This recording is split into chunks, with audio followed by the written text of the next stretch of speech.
Good morning friends, welcome to new Gurukul centre of excellence. Myself Pradeep Chaurasia. उम्मीद करते हैं आप सब अच्छे से होंगे।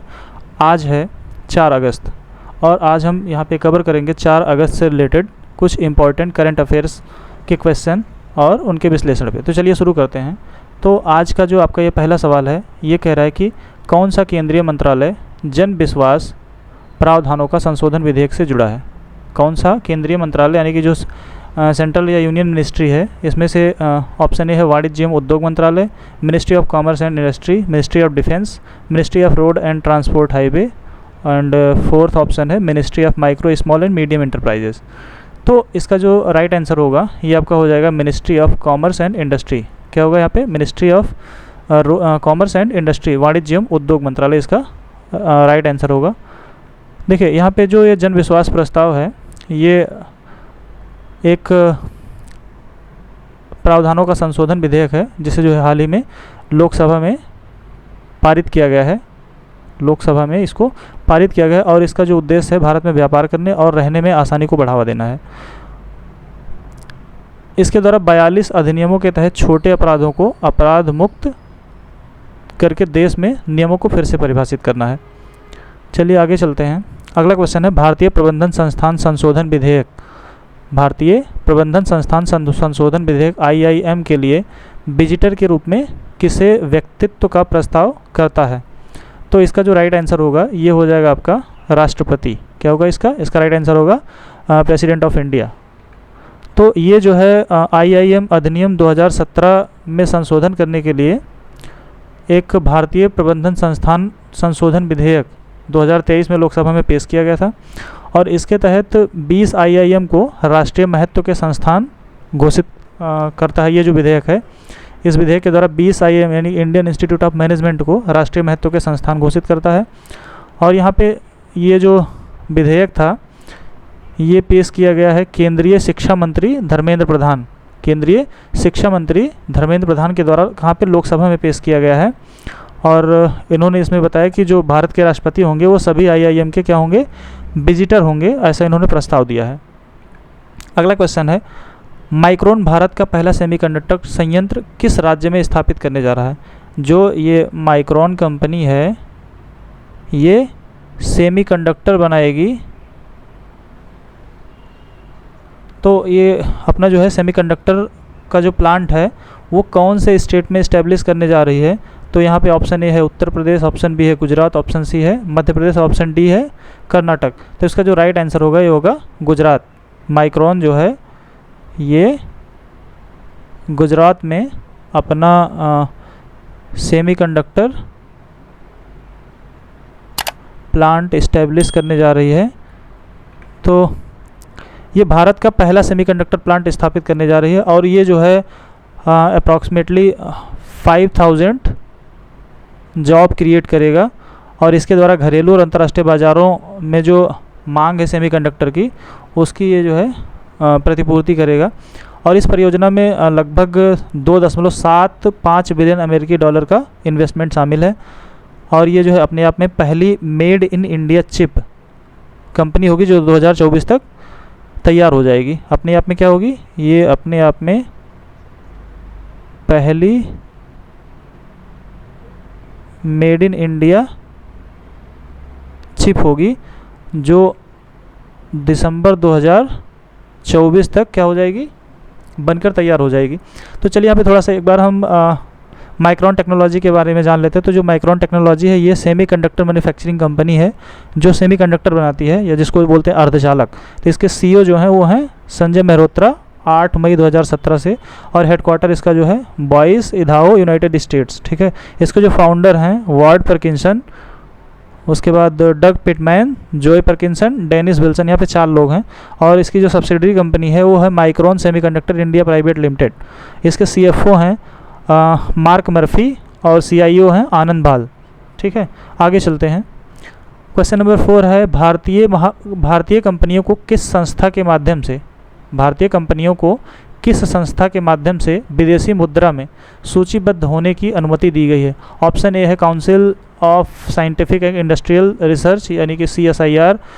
सेकंड ऑप्शन है अंतर्राष्ट्रीय वित्तीय सेवा केंद्र, इंटरनेशनल फाइनेंस सर्विस सेंटर, और थर्ड ऑप्शन है IIM Indian institute of management, और फोर्थ ऑप्शन है इंडियन स्टैटिस्टिकल इंस्टीट्यूट। तो इसका जो राइट आंसर होगा ये बी होगा, इसका राइट आंसर बी होगा। तो यहाँ पे ये देखिए वित्त मंत्री जो हैं निर्मला सीतारमण, इन्होंने कहा कि जो कंपनियां हैं सूचीबद्ध और गैर सूचीबद्ध को अहमदाबाद में अंतर्राष्ट्रीय वित्तीय सेवा केंद्र पर सीधे अपने इक्विटी शेयर को क्या करना पड़ेगा, लिस्टेड करना पड़ेगा। और इसके द्वारा ये क्या करेंगे, इन्होंने जो ये कहा है कि सूचीबद्ध करने की अनुमति दी गई है, तो इसके द्वारा जितनी भी लिस्टेड और अनलिस्टेड कंपनियां हैं इनको अपना IFSC अहमदाबाद में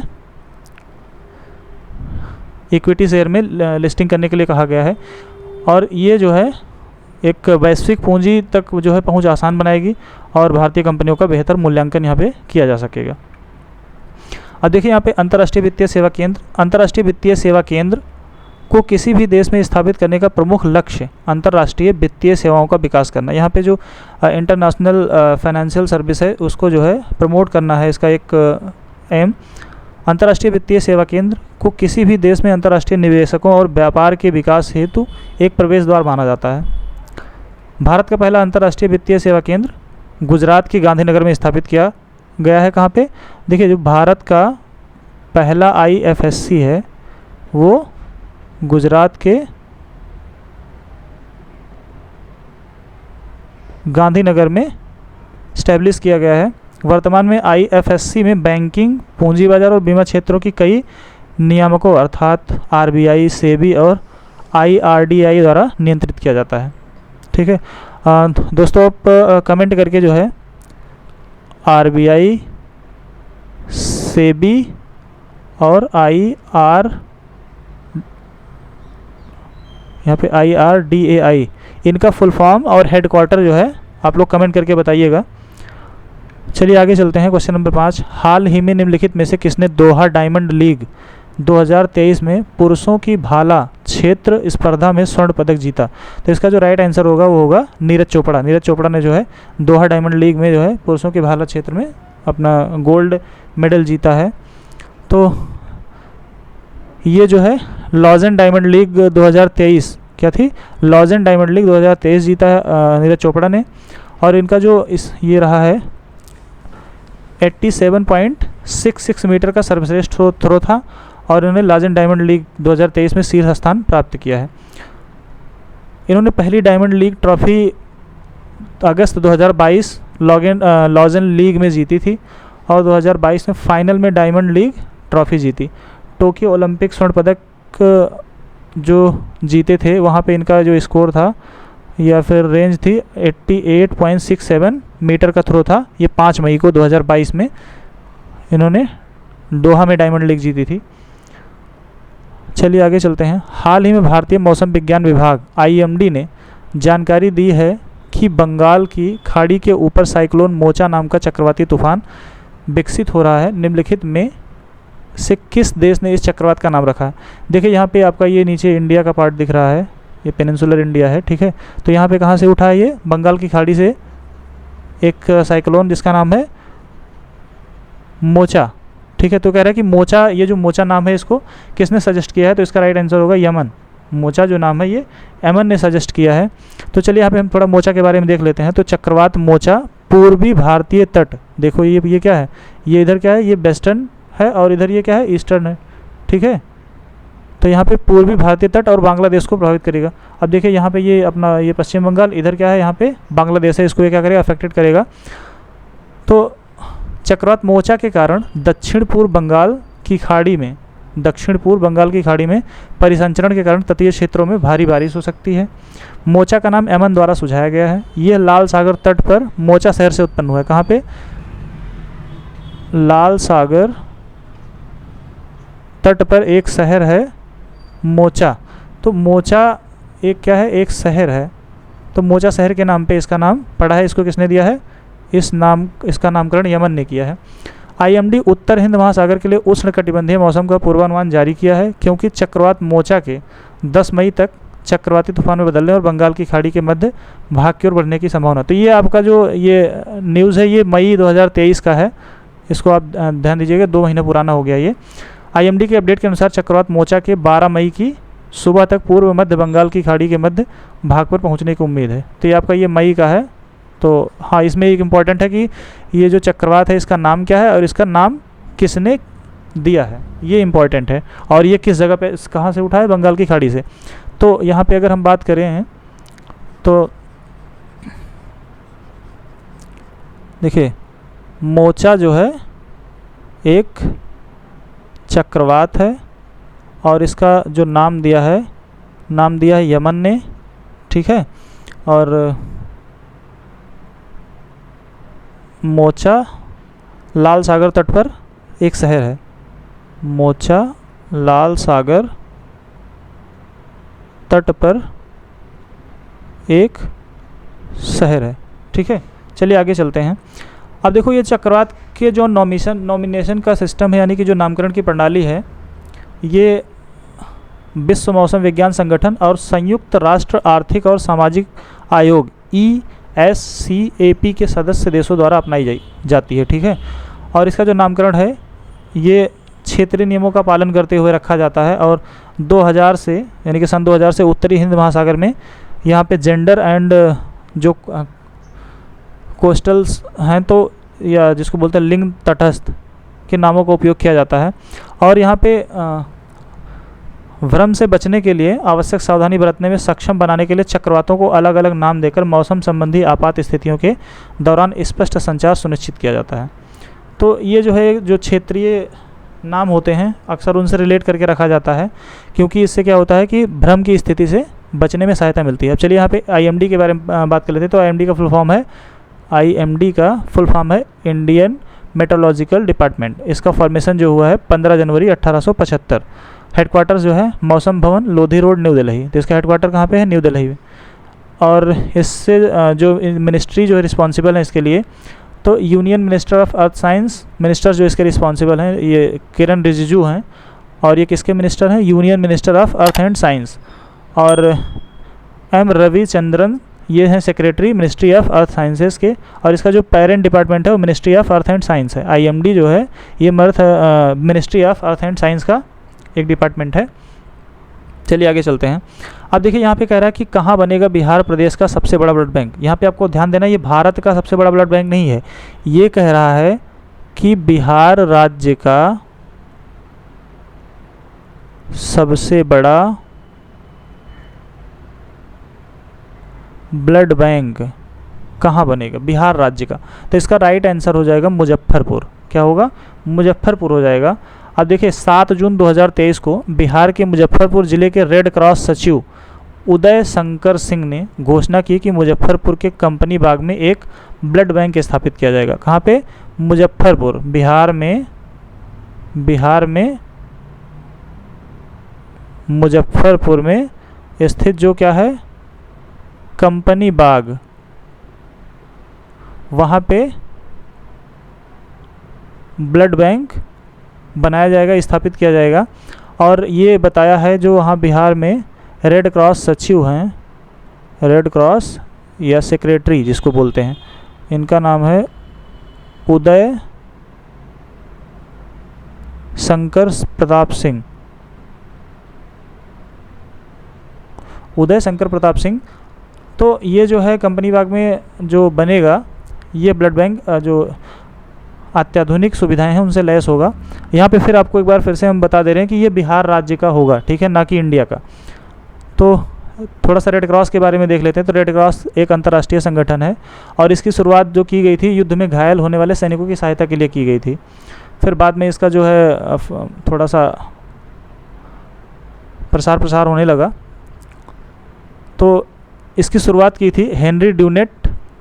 किसने, हेनरी ड्यूनेट ने रेड क्रॉस की शुरुआत की थी। तो यहाँ पे और स्थापना हुई थी 1863 में। इसका हेडक्वार्टर जो है स्विट्ज़रलैंड के जेनेवा में है। रेड क्रॉस को 1917 में, 1944 में, 1963 में नोबल शांति अवार्ड से नवाजा गया है।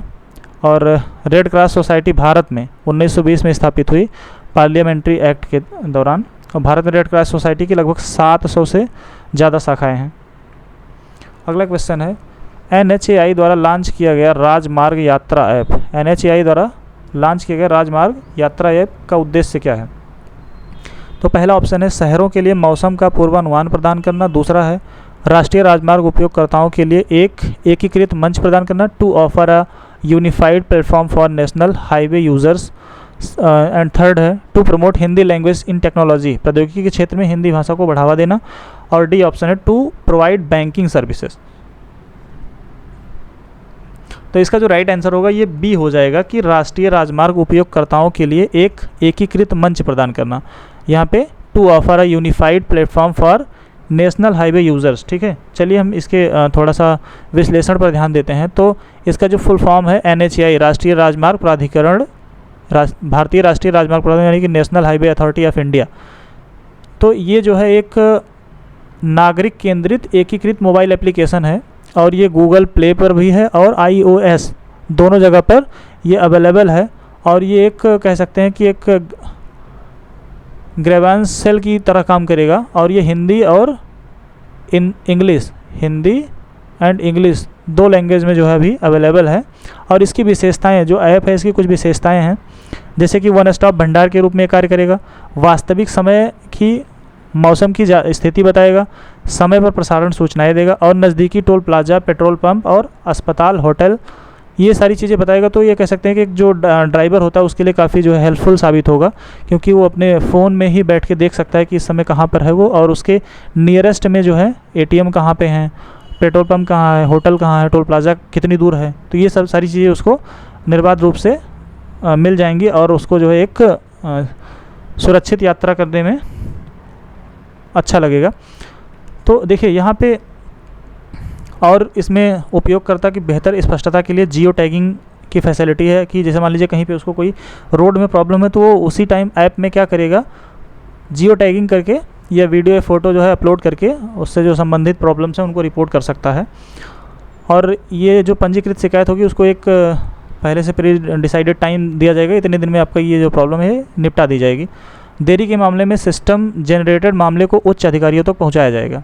अगर देरी होती है तो जो उससे रिलेटेड हाई ऑफिसर्स हैं उन तक ये जो है रिपोर्ट दी जाएगी। और उपयोगकर्ता पूर्ण पारदर्शिता के लिए अपनी शिकायतों की स्थिति को भी ट्रैक कर, ऐसा नहीं कि आपने कोई वहाँ पे कंप्लेन कर दी तो जब कंप्लेन कर देंगे तो ऐसा नहीं है कि फिर आपके पास कोई ट्रैकिंग सिस्टम नहीं होगा। तो आपको कंप्लेन नंबर मिलेगा और या फिर ऐप पे आप जाके आप देख सकते हैं कि आपने जो कंप्लेन किया था उसका स्टेटस क्या है। ये फास्टैग सेवाएँ, राजमार्ग यात्रा ऐप जो है ये फास्टैग सेवाएं भी देता है। तो ये बैंक पोर्टलों के साथ एकीकृत करती है। तो जब फास्टैग सेवा दे रहा है इसका मतलब ये क्या है, आपके बैंक अकाउंट से भी लिंक होगा, जिससे उपयोगकर्ताओं के लिए अपने फास्टैग को रिचार्ज करना, मासिक पास प्राप्त करना या अन्य फास्टैग संबंधित बैंकिंग सेवाओं तक पहुंच जो है आसानी या सुविधाजनक हो जाएगी। ये सब एक ही मंच के भीतर है। तो ये कह सकते हैं कि इंटीग्रेटेड सर्विस है। तो और इसका जो मेन पर्पज़ है ये क्या है, जिम्मेदार और सुरक्षित ड्राइविंग के लिए ये सब किया जा रहा है। चलिए आगे चलते हैं, थोड़ा सा हम बात कर लेते हैं NHAI पर। तो NHAI का फुल फॉर्म है national highways authority of India. इसका जो फॉर्मेशन हुआ था 1995 में अधिनियम 1988 के द्वारा। किसके द्वारा? अधिनियम आया था 1988 में और इसका जो फॉर्मेशन हुआ है 1995 में। ठीक है, इसका जो पर्पज़ है वो क्या है, रोड्स एंड हाईवेज़ को डेवलपमेंट करना, उनका मेंटेनेंस करना, रोड एंड हाईवे का मेंटेनेंस एंड डेवलपमेंट, और जो एक्सप्रेस वे हैं उनका मेंटेनेंस और डेवलपमेंट करना। इसका हेडक्वार्टर जो है दिल्ली में है, दिल्ली में सेक्टर 10 द्वारका में है। इसके जो चेयरपर्सन है ये संतोष कुमार यादव IAS हैं। मेंबर जो हैं इसके फाइनेंस के NRVV MK Rajendra Kumar. Member जो है प्रोजेक्ट मेंबर वो मनोज कुमार हैं। मेंबर जो है टेक्निकल के वो है महावीर सिंह। मेन ऑर्गन है board of directors and parent organisation जो है। तो देखिए जो NHAI है ये एक उसकी सब्सिडरी है किसकी, ministry of road transport and highway government. आप लोग कमेंट करके बताइएगा कि इसके मिनिस्टर कौन हैं, किसके minister, ministry of road transport and highways government. ठीक है, तो आपको बताना है कि ये जो ministry of road and transport and highways हैं इसके जो मिनिस्टर हैं वो कौन हैं। चलिए आगे चलते हैं। क्वेश्चन नंबर 9 है विश्व हेपेटाइटिस दिवस कब मनाया गया। विश्व हेपेटाइटिस दिवस कब मनाया गया? तो इसका जो राइट आंसर होगा ये होगा 28 जुलाई। तो ये जो है हेपेटाइटिस से संबंधित जो प्रॉब्लम्स हैं उनसे अवेयर करने के लिए मनाया जाता है। अगला क्वेश्चन है, अगस्त 2023 में किसने भारतीय मूल के सिंगापुर वासी मनोनीत सदस्यों के रूप में सदस्य में पहुंचेंगे? तो ऑप्शन ए है 1, ऑप्शन बी है 2, ऑप्शन यहाँ पे सी है 3, ऑप्शन डी है 4। तो ऑप्शन सी इसका राइट आंसर होगा कि 3 भारतीय मूल के सिंगापुर मनोनीत सदस्यों के रूप में संसद में पहुंचेंगे। तो यहाँ पे देखिए, शपथ लेने वाले में 9 नामांकित सांसदों में से 3 भारतीय मूल के हैं। देखिए टोटल 9 थे, 9 में से 3 जो हैं वो क्या हैं? भारतीय मूल के हैं। ठीक है, अब देखिए, भारतीय मूल के वकील और सिक्योरिटी एसोसिएशन सिंगापुर के अध्यक्ष राज जोशुआ, यहाँ पे कौन है? पहले हो जाएंगे आपके ये राज जोशुआ थॉमस। इनका जो है ये दूसरा यानी कि सेकंड टेन्योर है, दूसरा कार्यकाल है। अन्य सभी 8 MNP पहली बार आए हैं। देखिए 9 में से 3 भारतीय मूल के हैं। राज जोशुआ थॉमस जो हैं इनका दूसरा कार्यकाल है। बाकी जो 8 हैं वो पहली बार इनका जो है यहाँ पे नाम आया है। और अन्य 2 भारतीय मूल के एक हैं NMPs, Singapore Indian chamber of commerce and industry के अध्यक्ष। किसके? Singapore Indian chamber of commerce and industry के अध्यक्ष हैं।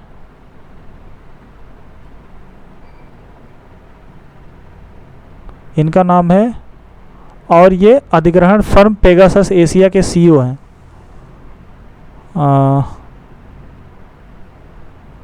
पेगासस एशिया के CEO, इनका नाम है पारेख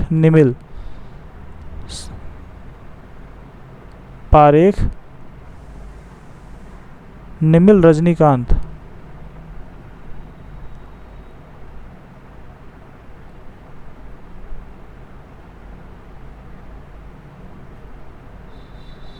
ठीक है, और कला इतिहास, और यहाँ पे एक हैं टैक्स लॉयर और प्लूरल आर्ट पत्रिका के सह संस्थापक चंद्रा दास उषा रानी। तो 3 कौन कौन से हो गए? पहले आपके यहाँ पे हो गए राज जोशुआ, दूसरे हो गए ये पारेख निमिल, और तीसरे हो गए चंद्रदास उषा रानी। ठीक है, और इनका जो कार्यकाल है वो 2.5 साल का है। कितना? 2.5 ईयर्स है। संसद में सामुदायिक विचारों का व्यापक प्रतिनिधित्व सुनिश्चित करने के लिए NMPs योजना 1990 में शुरू की गई थी। प्रत्येक संसद में अधिकतम 9 MPs नियुक्त किए जा सकते हैं। 9 NMPs नियुक्त किए जा सकते हैं। तो देखिए टोटल कितने का हुआ है? 9 का। 9 में से 3 क्या हैं? भारतीय मूल के हैं। ठीक है, अब 9 में से 1 का जो कार्यकाल है ये दूसरी बार है। बाकी जो 8 हैं वो पहली बार यहाँ पे चुने गए हैं। ठीक है, तो दोस्तों ये आज आपका आखिरी सवाल था। अब मिलते हैं हम आपको कल एक नए वीडियो के साथ। आप लोग कमेंट करके बताएं कि आपको ये वीडियो कैसा लगा। अच्छा लगा हो तो लाइक करें, शेयर करें और हमारे चैनल को सब्सक्राइब करें। और हाँ, जो चैनल पर नए हो चैनल को सब्सक्राइब करने के साथ साथ बेल आइकन को प्रेस कर लें ताकि जो नोटिफिकेशन है वो आपको टाइम टू टाइम मिलती रहे। Thank you.